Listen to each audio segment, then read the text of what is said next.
これより中央アジアプラス日本対話 We would now like to begin the 12th Tokyo Dialogue of the Central Asia plus Japan Dialogue, Connectivity with Central Asia and Caucasus, at the Open Symposium.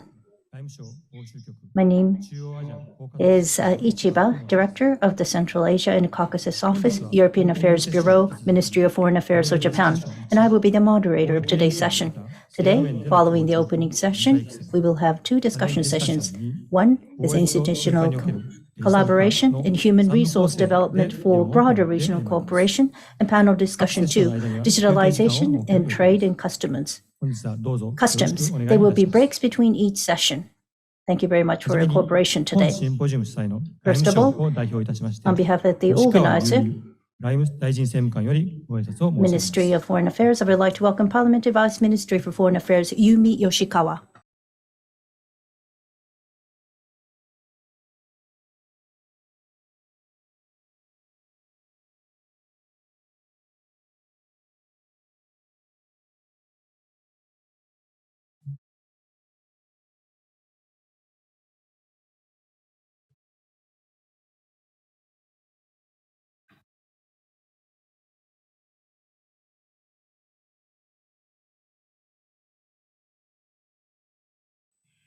改めまして皆様こんにちは。 Good afternoon, ladies and gentlemen. Good afternoon. Well, now the government announced that we don't have to wear masks anymore, so I'm ready to hear from you directly. You don't have to wear masks. And good afternoon, ladies and gentlemen. And thank you very much for the introduction. I am a Parliamentary Vice Minister for Foreign Affairs. My name is Yumi Yoshikawa. So this is the 12th Tokyo Dialogue of the Central Asia plus Japan Dialogue. On behalf of the organizers, I would like to give a few words. First of all, I would like to express my sincere gratitude to all the experts who have participated in this Tokyo Dialogue, and also to the co-sponsors. The Global Forum made a great effort in organizing this event, and also to the organizations that have provided their support to us, and also the participants who have participated in this event, both in the venue and also online. I would like to say thank you so much, and thank you very much for your support. Since the independence of the Central Asian and Caucasian countries from the Soviet Union in 1991, Japan has consistently supported their nation-building efforts, and then they have achieved a steady economic development. And we are so happy to see their development. In 2004, Japan became the first country in the world to establish the framework of dialogue with 5 countries, which is Central Asia plus Japan Dialogue, and also foreign ministerial meetings. And the government of Japan has been cooperating in the development of a free and open region. In this Tokyo Dialogue, which will be held today, was launched in 2006 as an intellectual dialogue with experts to complement the foreign ministers' meeting. So this is the 12th of those dialogues. The 9th foreign ministers' meeting and the Central Asia-Japan dialogue were held in Tokyo on December 24 last year.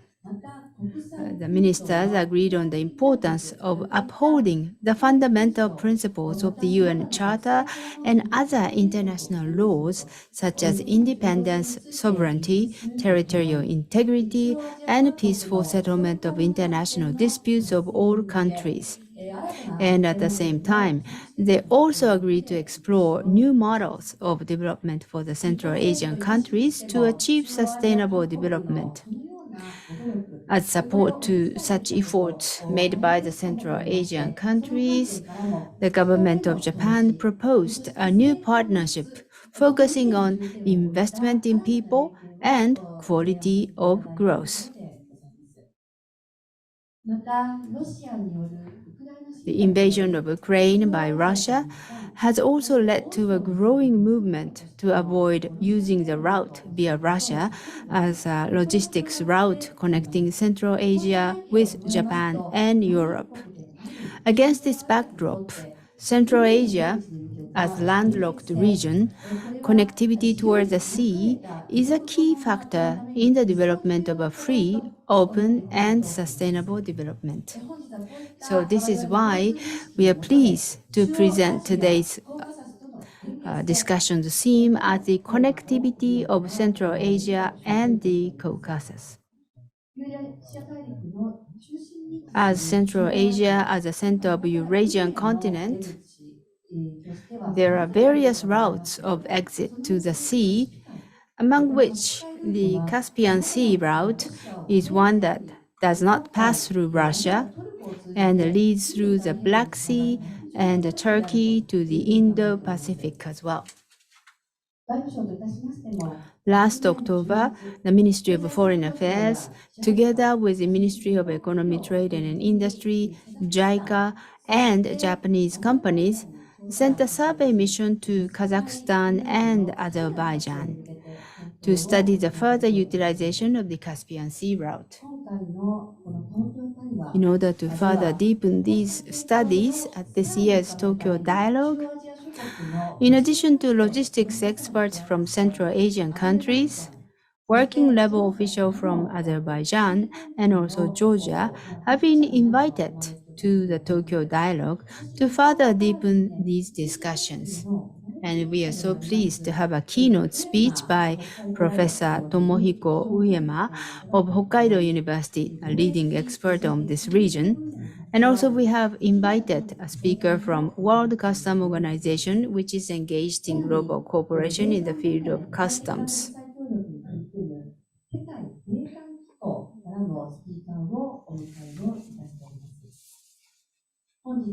So I would like to conclude my greetings by expressing my hope that today's Tokyo Dialogue will serve as an opportunity to further develop regional cooperation for the sustainable development of Central Asia and Caucasus, and to deepen economic and investment ties between Japan and the region. I really hope that we will have very candid opinions from all of you, and also very active discussion today. Thank you so much for your kind attention. The people who are here and also coming online, I hope that today's discussion is going to be very constructive and deepen the understanding of this region. Thank you very much once again.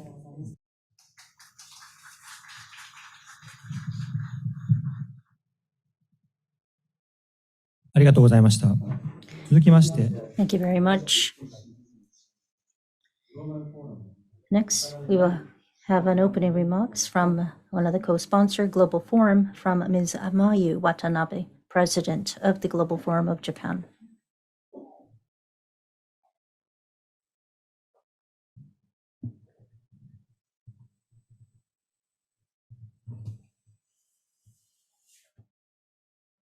Good afternoon, ladies and gentlemen. My name is Mayu Watanabe, President of the Global Forum of Japan. It is a great pleasure for me to co-organize the 12th Tokyo Dialogue of the Central Asia plus Japan Dialogue, Connectivity with Central Asia and Caucasus.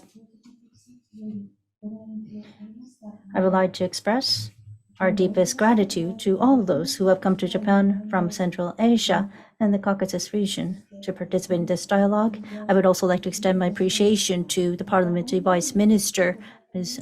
Yoshikawa, and all of you who are here in person and also connecting through online. I would like to extend my gratitude to all of you. I'd like to explain about the Global Forum of Japan. GFJ, it is an international exchange organization celebrating its 40th anniversary this year. Its historical roots can be traced back to the Quadripolar Forum, a conference of wise leaders from Japan, Europe, United States, and Canada. Currently, the forum is leading the International Exchange section of the Japan International Forum, a policy think tank for international affairs with a secretariat within the forum. GFJ's strength lies not only in its dialogue with the world's major countries, such as the US, Europe, China, ASEAN, and India, but also in its outreach to countries in Central Asia and the Black Sea area, which are somewhat less familiar to Japan. These are the areas very important in terms of this geopolitical positioning. In particular, the Black Sea and the Central Asia are at the crossroads of the East-West corridor between Europe and Asia, and the North-South corridor between Russia and the Middle East. And it is a strategic point where trade, logistics, transportation, energy, and military interests intersect. Therefore, they are extremely important for Eurasian stability. We have been a pioneer in Japan in the Black Sea Area Dialogue since 2005. And at the same time, in order to follow up on these dialogues, we have conducted research on Eurasia, where the major powers are dynamically competing with each other. And we have been closely monitoring developments in the Caucasus and Central Asia under the guidance of Professor Tomohiko Uyama, who will be speaking to you today. Now, Russia's invasion of Ukraine has drastically changed the international situation. Central Asia, with its abundant natural resources, has become a more important partner for Japan in terms of energy security and also securing natural resources. In addition, Japan, with its expertise in high-quality logistics, infrastructure development, and industrial development, is an important partner for the free, open, and sustainable development of Central Asia, which is located inland in Eurasia. By strengthening connectivity toward an outlet to the sea, especially by utilizing the Caspian Sea route, which does not pass through Russia. At the Foreign Ministers meeting held on December 24th last year, Japan and Central Asia confirmed the importance of mutual cooperation as partners in maintaining and strengthening a free and open international order based on the rule of law. I would hope that today's dialogue will be a free and vigorous exchange of views toward further strengthening future-oriented relations between Japan and Central Asia. Thank you very much for your kind attention. ありがとうございました。 Thank you very much, Ms. Watanabe. Now, let's move on to the keynote speech. Let us invite Professor Uyama Tomohiko, the Slavic Eurasian Research Center, Hokkaido University, please.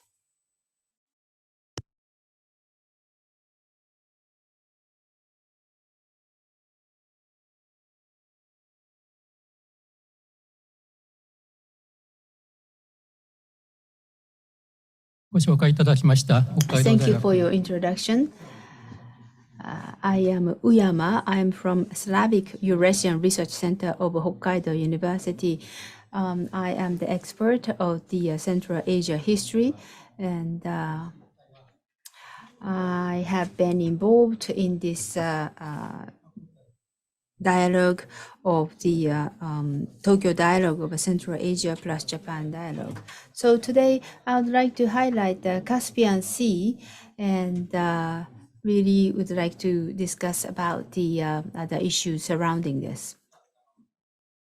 I'll take about 10 minutes or so to review the history and the possibility of the Caspian Sea against the backdrop of its history.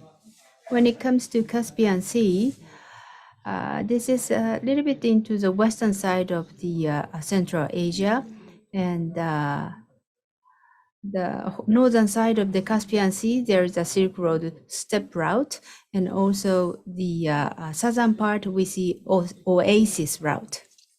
And when you look at the history, the nomads of the steppes usually use the northern part of Caspian Sea, and also even in the southern regions from the Mongolia and in Central Asia, when the new country expanded its territory, for example, part of the Mongolian Empire, Khanate and also Seljuk dynasty, these nomadic powers and then states usually expanded into the southern part of the Caspian Sea.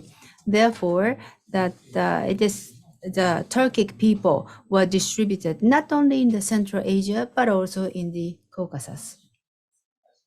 However, the Caspian Sea itself is not so conspicuous when it comes to its history. In the 10th century, the Istakri wrote Arabic geographical book, and he said, or he wrote, that from the sea, nothing can be extracted that can be extracted from other seas, such as gems, pearls, and corals, and it brings nothing useful except fish. But when you think of north-south trade route, this area was very important, especially when it comes to the Astrakhan, that is the northern coast of the Caspian Sea, and the merchant from Genova, Armenia, India established trading posts, and it became a hub for trade between South Asia, Iran, and Russia. And all the wealth created by this trade were attacked by Cossacks, and especially the Stenka Razin. The name is well known as those type of attacks. What about the east-west trade? The trade itself was relatively low. The eastern coast, the Central Asia side, was basically desert, so sparsely populated area. However, there were diagonal routes connecting the southeast and then northwest, such as a trade route between the Tabaristan in northern eastern Iran and also the Derbent in the Dagestan, and also route from the Karagan, a port at the tip of the Magslak Peninsula, to Astrakhan on the opposite coast. And during the Russian Empire, in 1869, Krasnovodsk was opened. This is the Tokimembashi. And the traffic to and from Baku increased during that time.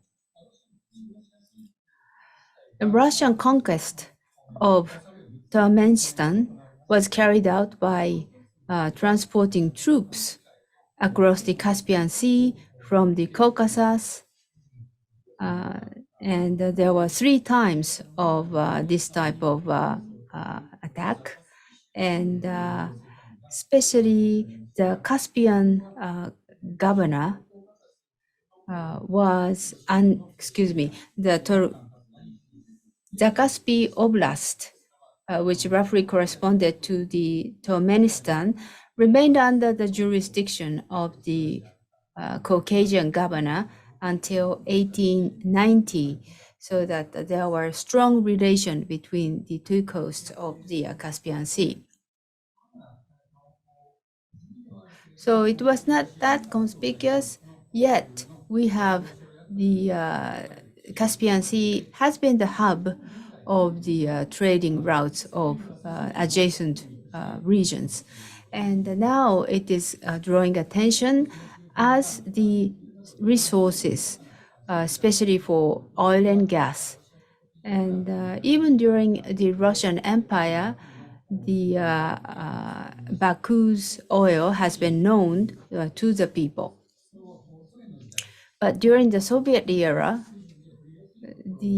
most of the areas that could be easily drilled with Soviet technology were exhausted. And although Kazakhstan's oil development was based on the experience of the Caucasus, there are many areas that could not be easily drilled with Soviet technology. But with the arrival of foreign technology and capital around the time of the collapse of the Soviet Union, the resources of the Kazakhstan Sea attracted attention due to its great potential for the development. And the various plans were made to construct pipelines for oil and gas exports. And from the late 1990s through the 2000s, it was almost the Caspian Sea boom.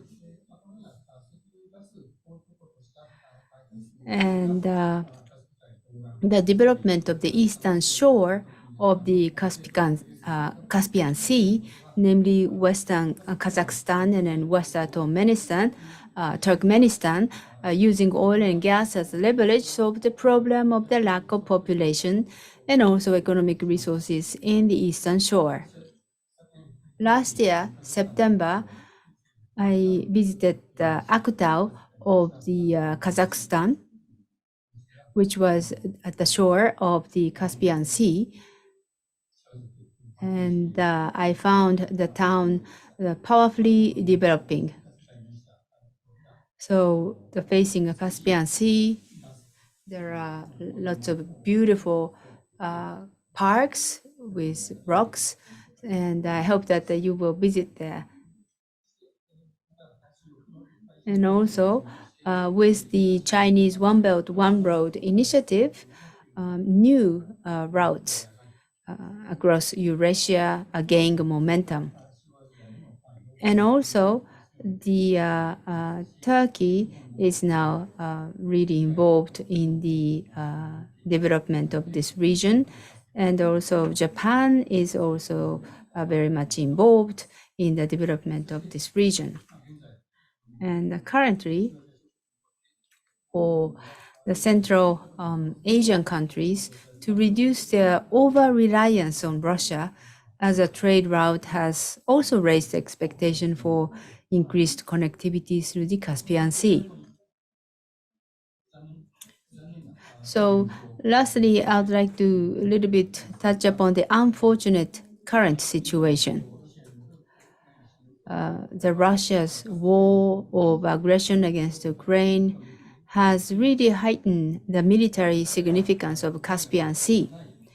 The Caspian Sea is not far from Ukraine, and unlike the Black Sea, it is difficult for Ukrainian forces to detect the movement of the military there.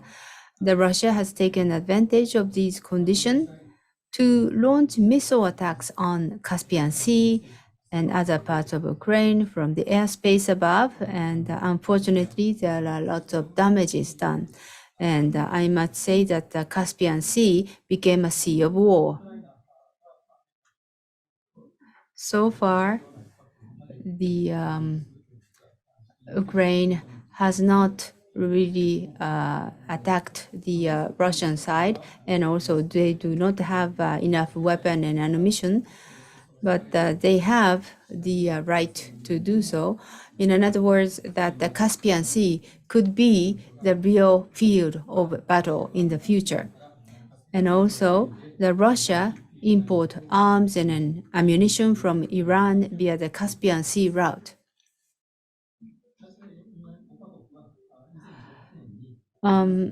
These things go against the spirit of a peaceful use of the Caspian Sea, as outlined in the Caspian Sea Legal Status Treaty.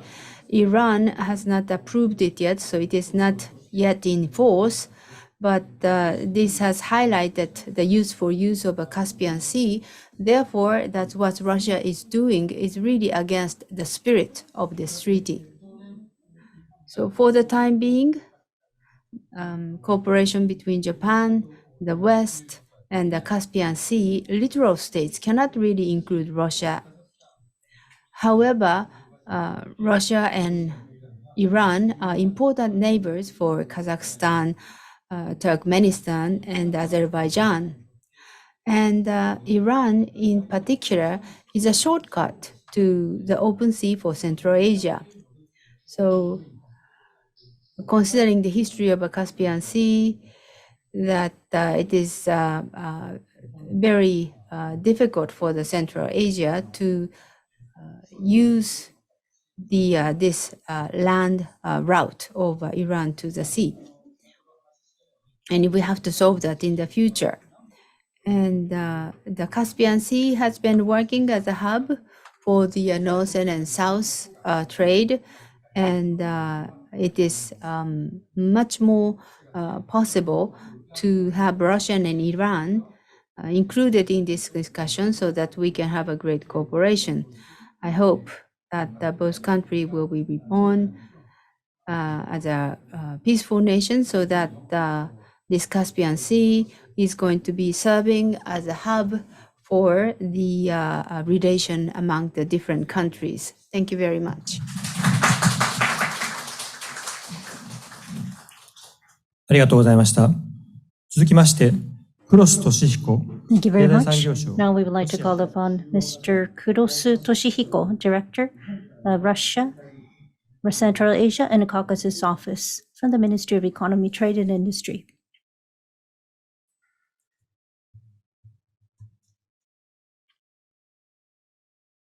はい、尊敬する、中アジア To コ our ーカサス esteemed の来 guests from Central Asia and the Caucasus, the Japanese speakers and panelists, ladies and gentlemen, I would like to thank you for this opportunity to make these remarks. My name is Kurosu, the Director of Russia, Central Asia and the Caucasus Office of METI. So Professor Uyama just shared with us this history and the background and some of the features of this particular region. It has been a fairly thorough presentation from the professor. So this time around, I would like to specifically focus on the theme of prospects and challenges of the Caspian Sea route. Japan has been cooperating with the countries of Central Asia and the Caucasus for their sustainable economic growth, including industrial diversification and the diversification of the development of high-quality infrastructure. The countries of Central Asia and the Caucasus are generally rich in natural resources, such as oil, natural gas, and mineral resources, and are strategically important to Japan as the supplier of these resources. The international environment surrounding the countries of Central Asia and Caucasus, as mentioned by the Professor Uyama, has recently changed drastically due to Russia's invasion of Ukraine. Perhaps aided by this change in the environment, business relations between Japan and Central Asia and the Caucasus are also undergoing changes. For example, in 2022, the volume trade between Japan and the countries of Central Asia and the Caucasus is generally increasing significantly.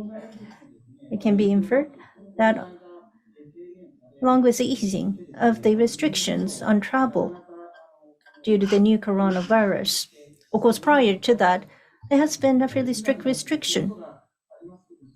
Prior to that, the Japanese companies were not able to engage in trade. But now, with the easing of the restrictions, we are seeing signs of recovery of these economic activities. As far as METI, Ministry of Economy, Trade and Industry, is concerned, we are actively encouraging companies to expand into the Central Asia and Caucasus region to further accelerate this trend. Well, of course, we will need to give due consideration towards the Russia and provide a roundabout trade to Russia. Just to give you some example, in September 2022, the 11th Japan-Azerbaijan Joint Economic Conference was held in Baku, where discussions focused on expanding trade and investment. JCM, the Joint Crediting Mechanism, a bilateral crediting system for greenhouse gas emission reduction, was also signed in conjunction with the conference. the following October in Tashkent, the 16th Japan-Uzbekistan Joint Economic Conference was also held. With about 70 or so Japanese participants. And likewise, the JCM was concluded here.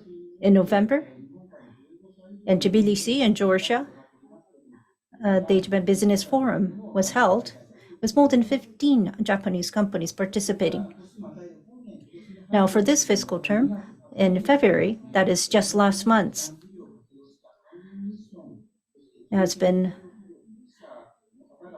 9 small and medium-sized companies visited Central Asia as part of the public-private mission funded by METI.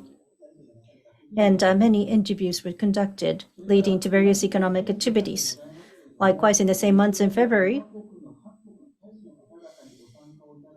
we asked the ambassadors of the 5 countries from the region to further encourage Japanese companies to expand into Central Asia, thereby holding the Central Asia Business Dialogue.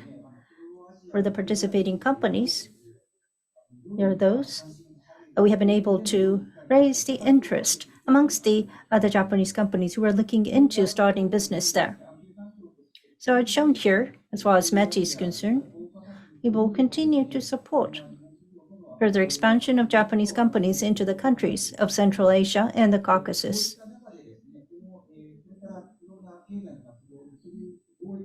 At the same time, securing and improving logistic route is an extremely important theme when considering further expansion and mutually beneficial trade. Based on this awareness of these issues, as Ms. Yoshikawa, the Parliamentary Vice Minister, mentioned, the Caspian Sea mission was organized by the Ministry of Foreign Affairs in October last year. METI also dispatched other staff members. So there has been the route. How it has been. If there is a huge impact on the route due to the current environment,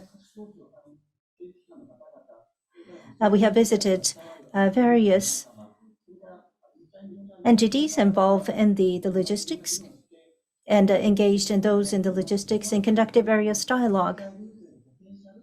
So through these dialogue, we have been able to be aware of the importance of this Caspian Sea route and its potential. So in 2022, we have received confirmation from the relevant ministries that the volume of cargo passing between Baku and Aktau, utilizing the Caspian Sea route, has increased 54% year on year. That is a number that we have been able to confirm. We do believe there will be further increase in the cargo volume and the freight volume in the future. So given this in the backdrop, what is the motivation for Japanese companies to utilize the Caspian Sea route? Traditionally, as part of the transportation route, the Siberian Railway has been used from Japan to Europe, Central Asia, and Caucasus, and also Central Asia to Japan. However, after the situation in the Ukraine became intense, alternative routes are now being considered. Various issues have also been pointed out with regard to the route via China, such as the uncertain lead times due to custom clearance imposed by the COVID-19. In light of these issues, the use of the Caspian Sea route is now under serious consideration.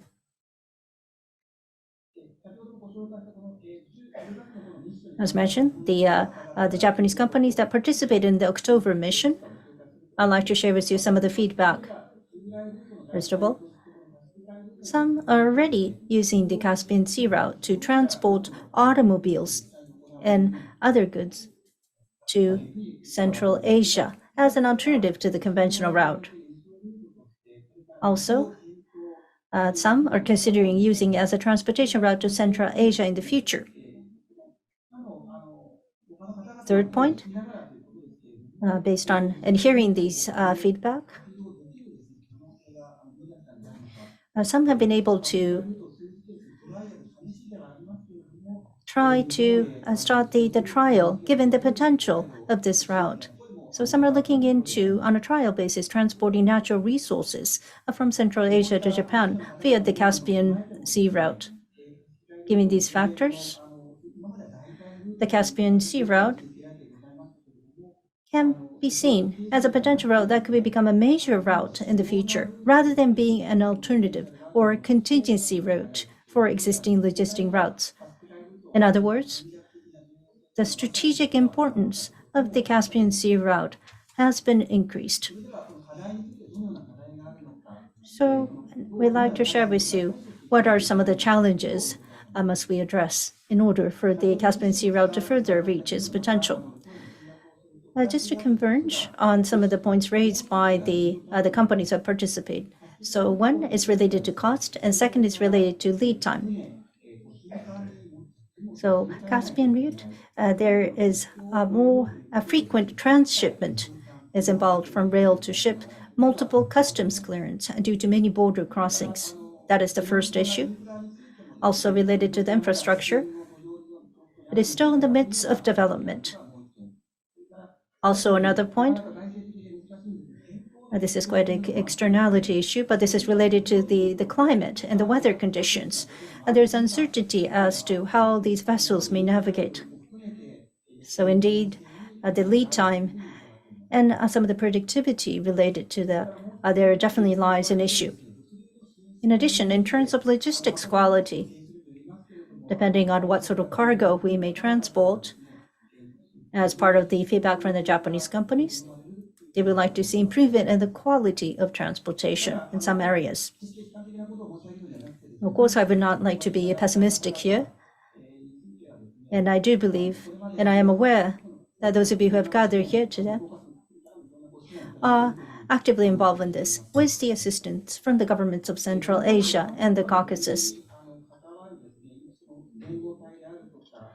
I've heard that there's been a number of multiple logistic conferences and also discussion of the simplification of customs clearance are underway.